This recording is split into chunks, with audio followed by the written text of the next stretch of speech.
sino dito yung sumasahod sa Facebook pero hindi pa dumating sa bank account nyo. So, ito yung payment details natin. Ito yung status niya. Paid na po yan. Within 7 days, dapat daw mag-reflect. Within business days, mag-reflect sa bank account natin. So, ang gamit ko is Land Bank. So, dahil hindi pa dumating yung payout ko kay Facebook, mahigit 15 days na. Lagpas na yung binigay na palugit within 7 business days na dapat mag-reflect sa bank account ko yung payout ko kay Facebook. So, kung ganito yung problema nyo, so makinig kayo. Panoorin nyo hanggang dulo. Pero kung hindi pa ka nakapag-subscribe dito sa YouTube channel ko, baka naman, i-subscribe mo na yan at i-share mo ang ating video and like. And then mag-comment ka na dyan kung na-receive mo na yung payout mo sa Facebook. Kung katulad kitang online rocketera. I'm Lovelyn Enrique. And then dito na nga ang ginawa ko, first step kasi ito yung pinakamalaking sahod ko, pang third payout ko na kay Facebook. Sayang naman kung hindi mag-reflect sa bank account ko. So dito ang ginawa ko, nag-message na ako kay Land Bank sa page nila. Pinasa ko yung invoice ni Meta na remittance. So, may invoice si Meta na statement at saka sunod naman is yung remittance. May tatakbo yan. And then, makikita mo doon yung payment ID, payment date, and then payment amount na marireceive mo na sahod mo. So, kaltas na doon yung tax. And then, dito ang ginawa ko, syempre, nag-message na ako kay Landbank. Nag-message na rin ako kay Facebook. Nag-follow up ako sa kanya na hindi ko pa na-receive yung sahod ko sa kanya. So, isa lang naman yung sinabi nila na within 7 business days, kapag hindi ko pa na-receive yung pera, yung sahod ko, ay pumunta na ako sa branch office ng bank account ko. So, dahil nga 15 days na, kasi nga nagkaroon ng Sunday, Saturday, hindi po yung kasali tapos holiday. So, nagkaroon ng holiday and then, dahil 15 days na hindi pa nagre-reflect sa bank account ko, pumunta po ako sa Land Bank office, branch office ni Land Bank. So, ayun.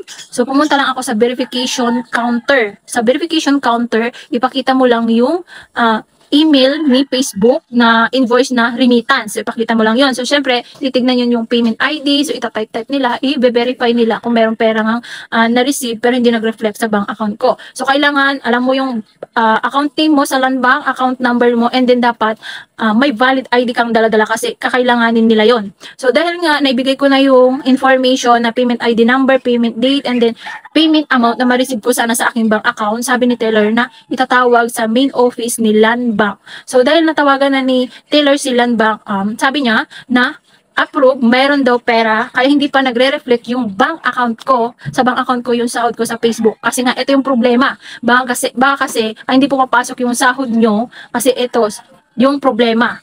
Yung pangalan ko kasi is Lovelyn. So, ang nakalagay daw doon is Lovelyn. Magkahiwalay. Kaya walang pumapasok sa bank account ko. Kasi nga, dapat diretso yun na Lovelyn. Kasi yung nilagay daw ni Facebook is Lovelyn. Kaya hindi nagre-reflect yung sahod ko. So, dahil approve naman at may dala naman akong valid ID, nakita naman yung pangalan ko, same yung information ko sa apelyido, sa middle name ko, sa birthday ko, sa account na yon. Pero, ang problema lang talaga is yung Lovelyn. Magkahiwalay yung words. So, verify naman yung, na-verify nila na may pera ngang pumasok pero hindi nag-reflect sa bank account ko. And then sabi ni teller pagkatapos noon, ay hintayin ko lang daw na makredit ngayong araw at kung wala ngayong araw, baka bukas makikredit na yung sahod ko. So, yun lang, gawin nyo lang kapag hindi nyo pa na-receive yung sahod nyo sa Facebook or YouTube man, pumunta na lang po kayo sa bank account office ninyo, branch office ng bank account ninyo at ipakita nyo lang yung email na binayaran kayo ng mga online platform na may sahod na kayo na hindi pa nagre-reflect sa bank account nyo. Basta, kapag pumunta kayo doon ay lagpas na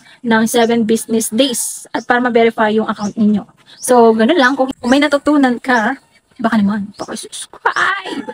I-subscribe mo na, i-share mo ang video, and then mag-like ka na, and then mag-comment ka kung natanggap mo na yung sahod mo online. So, thank you so much. God bless you.